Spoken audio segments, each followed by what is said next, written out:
Hello friends, एक बार फिर से स्वागत हमारे यूट्यूब चैनल धैर्य स्टडी पॉइंट में। हमारा टॉपिक चल रहा था भू संसाधन तथा कृषि में खाद्यान्न फसल। और खाद्यान्न फसलों को हमने दो भागों में बांट लिया था, अनाज और दूसरा दालें। ठीक है, तो अनाज में हमने जितनी भी फसल आती है उनका जिक्र पिछली वीडियो में कर दिया था। यदि आपने वो वीडियो नहीं देखा है तो उसका लिंक है ना, मैं डिस्क्रिप्शन बॉक्स में डाल दूंगा, आप वहां पर जाकर उसको देख सकते हो, क्योंकि वो भी वेरी इंपॉर्टेंट है। और ये जो इसमें टॉपिक चल रहा है ना, ये आपके एग्जाम में आ सकता है बड़े क्वेश्चनों में। तो इसको है ना पूरी तरीके से अच्छी तरीके से आप याद कर लेना। ठीक है, तो शुरू करते हैं इसको। यानी खाद्यान्न जो फसल है उसको हमने अनाज और दाल में बांटा था। अनाज की बात कर ली थी, अब दाल की बात करेंगे। ठीक है, तो इसमें क्या होता है, ये जो दाल होती है ना, इस दाल में प्रोटीन के प्रमुख स्रोत पाए जाते हैं। यानी दाल जो फसल है उसमें प्रोटीन का प्रमुख स्रोत दाल पाई जाती है। ठीक है, यानी इसमें प्रोटीन की मात्रा अधिक पाई जाती है, क्योंकि आपको पता है जो डॉक्टर होता है वो भी अधिक मात्रा में दाल की सब्जी खाने के लिए हमें बोलता है। ठीक है, क्योंकि दाल में ज़्यादा प्रोटीन पाए जाते हैं, इसीलिए डॉक्टर ऐसा बोलते हैं अपन को, और दाल अपन को ज़्यादा खानी भी ज़्यादा चाहिए। ठीक है, अब आगे देखो, ये जो दाल है वो शाकाहारी भोजन में आती है।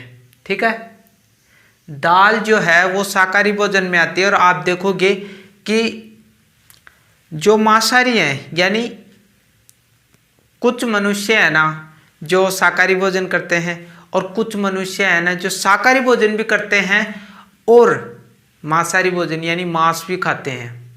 तो दोनों करते हैं, लेकिन मांसाहारी जो है ना वो भी तो दाल खाते हैं ना। यानी एक व्यक्ति है वो शाकाहारी भोजन भी खाता है और मांस भी खाता है, तो जो मांस खाने वाला है ना वो दाल भी तो खाता है ना। ठीक है, तो ये ज़्यादा मात्रा में दाल अपन खाते हैं। जैसे उत्तर प्रदेश में चले जाओ, वहाँ पर भी दाल अधिक खाई जाती है चावलों के साथ, तो उनका शरीर भी है ना बहुत ही फुर्तीला होता है और अधिक मात्रा में काम कर सकते हैं वहाँ के लोग। तो दाल में एक अच्छी ताकत आती है, अच्छा प्रोटीन आता है, इसलिए अपन को खाना चाहिए। ठीक है, तो ये शाकाहारी भोजन में आता है। इसकी अपन विशेषता पढ़ रहे हैं। ठीक है, मिट्टी की उर्वरकता शक्ति बढ़ाना, यानी ये जो फसल होती है वो मिट्टी की उर्वरकता शक्ति को बढ़ाती है, मिट्टी की उर्वरकता शक्ति को बढ़ाने में सहायक है।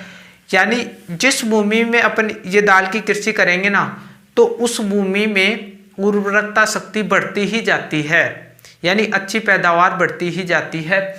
इसीलिए अपन को दाल की जो खेती है ना वो ज़्यादा करनी चाहिए।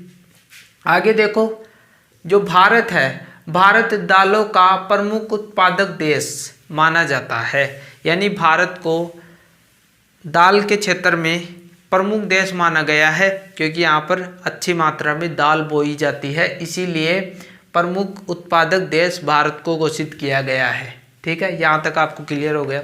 आगे देखो, अब ये है ना जो प्रतिशत बता रहा है कि कितने भाग पर ये जो दाल है उसकी कृषि की जा रही है। तो कुल, बार बार ये शब्द आ रहा है, कुल बोए क्षेत्र में, इसका मतलब यह है कि भारत में जितने भाग पर कृषि की जा रही है उस भाग में से 11% भाग पर खेती की जा रही है।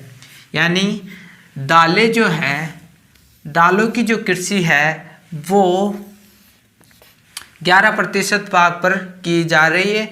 यदि आप लिखो तो ऐसे मत लिख देना कि भारत में 11% भाग पर दालों की कृषि की जा रही है, आपको ऐसे लिखना है कि कुल बोए क्षेत्र में। यदि आप ऐसा नहीं लिखते हो तो आपका आंसर है ना थोड़ा सही नहीं होगा। ठीक है, तो आपको बताना है, यदि आप सीधे लिख देते हो 11% भाग पर कृषि की जाती है, 11% यानी पूरे भाग पर, ऐसा नहीं होगा। यानी कुल बोए क्षेत्र में, यानी कुल कृषि क्षेत्र में 11% भाग पर खेती की जा रही है दालों की। ठीक है, अभी इसमें ये जान लो कि ये कहाँ कहाँ जो दालों की जो फसल है वो भारत में कहाँ कहाँ बोई जाती है। तो ये जो दक्कन का पठार देख रहे हो, वहाँ पर बोई जाती है, मध्य पठारी भाग में बोई जाती है, और उत्तरी पश्चिमी शुष्क प्रदेश में। मैंने ये नक्शा ऐसे नहीं बनाया, इसमें आपको समझाया जाएगा, ठीक है। तो सबसे पहले अपन दक्कन का पठार समझते हैं। दक्कन का पठार है ना, ये जो क्षेत्र आप देख रहे हो ना, ये क्षेत्र, इस क्षेत्र में ये दक्कन का पठार पाया जाता है।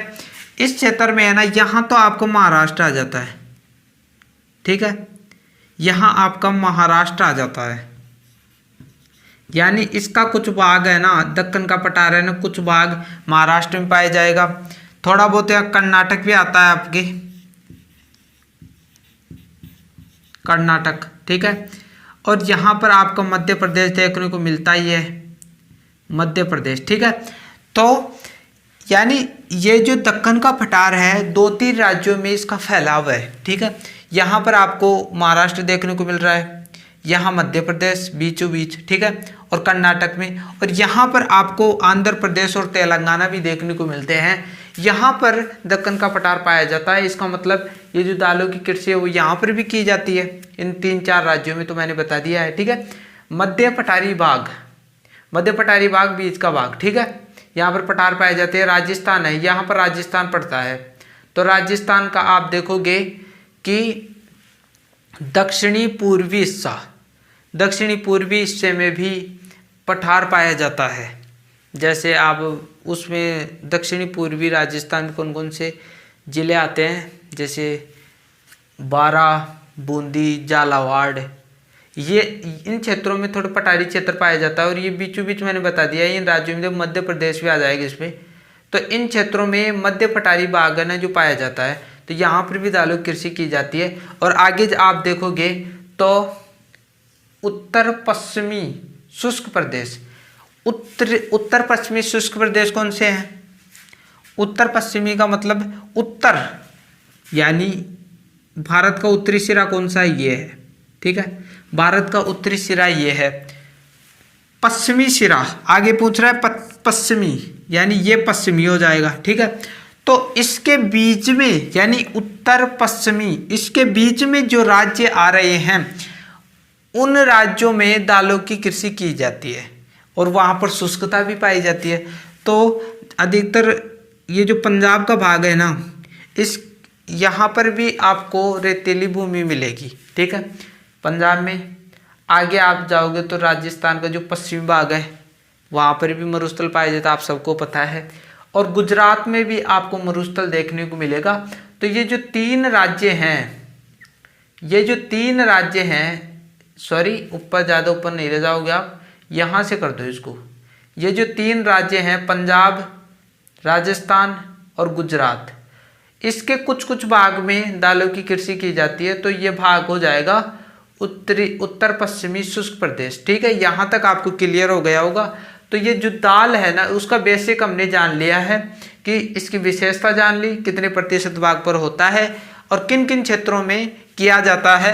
अब दाल के जो प्रकार हैं, यानी दाल में कौन कौन सी फसल आती है, वो अपन बात करने वाले हैं। तो पहली फसल कौन सी है?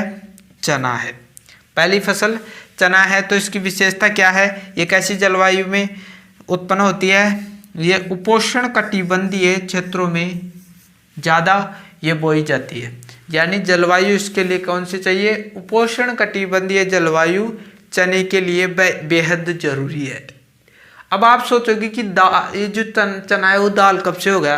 क्योंकि जब ये जो चना होता है ना, इसके 2 भाग होते हैं, ठीक है। आप चने खाते होंगे तो इसके जब 2 भाग कर दिए जाए ना चने के, तो एक दाल सी बन जाती है। एक दाल भी आती है, इससे ही बनती है, वो इस चने से बनती है।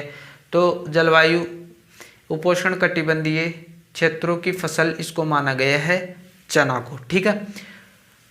वर्षा पर आधारित है ये फसल, यानी वर्षा पर आधारित है। इसका मतलब ये है कि वर्षा के क्षेत्रों में, यानी जब वर्षा होती है तो ये जो चना है ना वो लिया जाता है, ठीक है। अब इसमें कुछ मात्रा बता रहा है, ये जो वाक्य लिखे गए हैं आपके सामने, उसमें मात्रा बता रहा है पानी की, यानी जल की मात्रा ये बताने का प्रयास कर रहा है कि वर्षा के 1 या 2 बौछारों या 1-2 सिंचाई की आवश्यकता होती है। यानी ये जो चना है उसमें वर्षा के 1 या 2 बौछारों, बौछारों का मतलब समझते हो, ये शब्द आप देख रहे हो। यानी बौछार क्या होती है, यानी अचानक से वर्षा हो जाती है और बहुत कम समय के लिए वर्षा होती है, यानी तुरंत बरसकर चला जाता है, 5 मिनट भी नहीं रुकता। यानी आप मान लो 5 मिनट, नॉर्मल 5 मिनट, तो 5 मिनट में वर्षा होकर चली जाती है, यानी वर्षा 5 मिनट ही होती है, तो उसको क्या कहते हैं, बौछार। और इसका ग्रामीण क्षेत्र में नाम पलट जाएगा, ग्रामीण क्षेत्र में इसको क्या शब्द बना दिया गया, ये जो र है ना इसकी जगह डे कर दिया, यानी बौछार। इसको क्या बोले जाने लगा, बौछार। यानी ग्रामीण क्षेत्र में र की जगह ये अंत में जो डे है वो परिवर्तन हो गया, तो बौछार कर दिया, ग्रामीण क्षेत्र में इसको बौछार बोला जाता है। यानी वर्षा में 1-2 बौछार भी इसमें काम चल जाता है, ठीक है।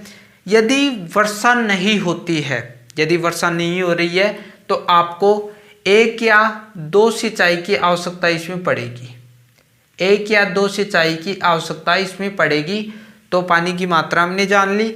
आगे देखो ये क्या माजरा है, भारत का मैप बना रखा है, पंजाब, हरियाणा और राजस्थान दर्शा रखा है, क्या क्या समझाना चाह रहे हो, ठीक है। इसका मतलब ये है कि पंजाब यहाँ पर है, हरियाणा यहाँ पर है, इसके नीचे आपको वो राजस्थान देखने को मिलेगा। तो पंजाब, हरियाणा, राजस्थान में हरित क्रांति की शुरुआत होने पर चने की फसल क्षेत्रों में कमी हुई।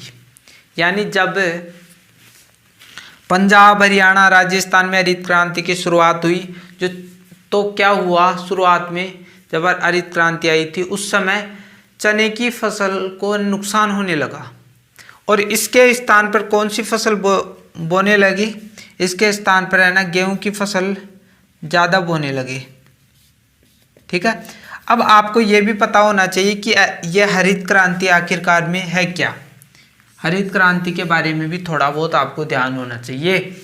यानी हरित क्रांति का मतलब ये है कि चारों ओर हरियाली होना, यानी कृषि के क्षेत्र में, खेतों में चारों तरफ हरियाली होना। इसका मतलब ये है कि उत्पादक क्षमता है ना बढ़ना, कृषि में जो फसल बो रहे हैं उसकी उत्पादक क्षमता है ना बढ़ना, इसका मतलब ये है।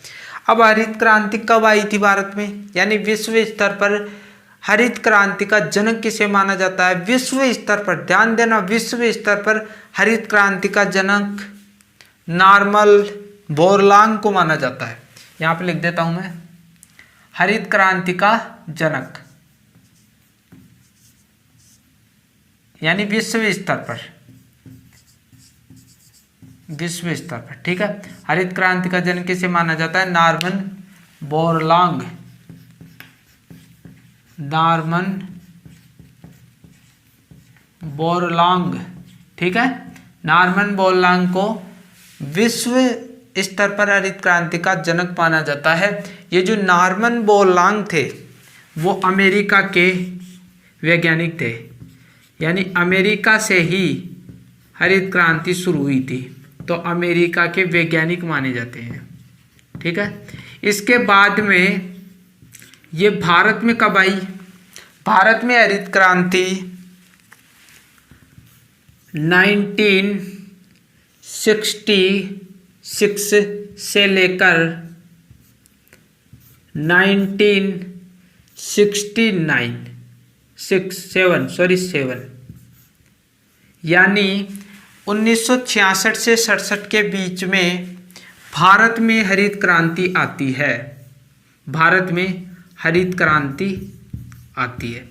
और इस हरित क्रांति का जनक भारत में किसको माना जाता है, ये भी तो ध्यान होना चाहिए ना। तो भारत में किसको माना जाएगा, MS स्वामीनाथन, यानी MS स्वामीनाथन, MS स्वामीनाथन को भारत में हरित क्रांति का जनक माना जाता है, ठीक है।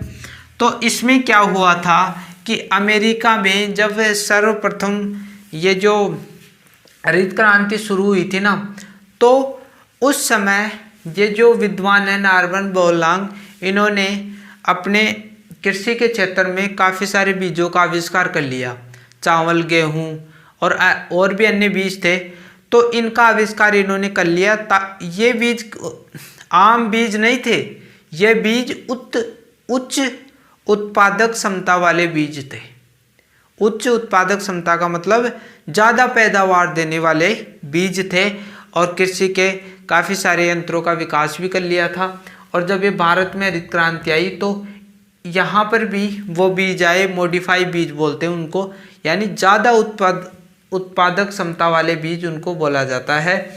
तो भारत में जब ये आई तो उन बीजों को है ना, जो सर्वप्रथम पंजाब, हरियाणा और राजस्थान में उगाया गया, और उसके बाद अन्य जो राज्य थे भारत के वहाँ पर उगाया गया।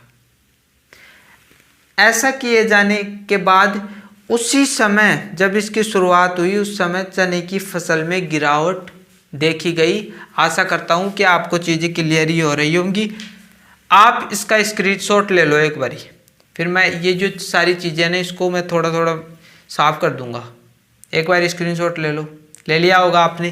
यदि आपको वीडियो थोड़ा सा भी अच्छा लग रहा है तो आप हमारे वीडियो को लाइक कर सकते हो, सब्सक्राइब कर सकते हो, क्योंकि सब्सक्राइब की भाई साहब पैसे नहीं लग रहे हैं। आपका जो वीडियो चल रहा है उसके साइड में नीचे लाल कलर का सब्सक्राइब भी लिखा हुआ बटन दिख रहा होगा।